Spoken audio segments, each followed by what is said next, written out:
Hey guys, welcome to Digital Tech Studio. In this tutorial, I'm going to share how to install fonts on Windows.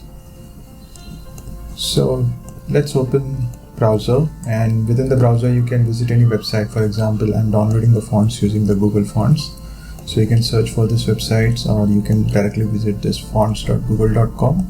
And once you're on this website, so you can select whatever the font that you want to download. For example, let's say I've selected this Roboto. So I can just open that, and here I can have the option to get font. I will just click on it, and here I have option to download it, or I can also click on this button. So once it is downloaded, I can just open that downloaded file. Like I already downloaded this file right here, and you can see it is there here. Just now I downloaded, and what I can do is I can just go right click on it and extract all files, and then select extract. And since it is already extracted, I'm just replacing it. So this has been extracted, and here are the files in that particular downloaded zip folder. So if I have to install particular font, what I can do is I can just go and double click on it, and it will open the installer where I have this option to install. I can just go select install, and it will install the font. So the file has been installed, so you can see that the install button is disabled.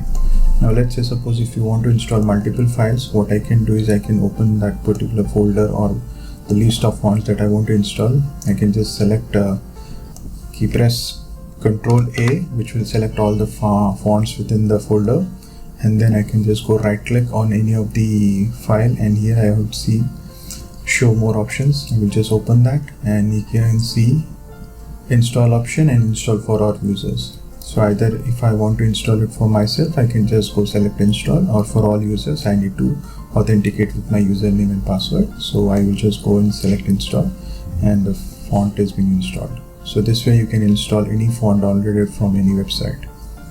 I hope you find this video helpful. Please hit the like button and subscribe if you haven't already. Thank you for watching. See you in the next one.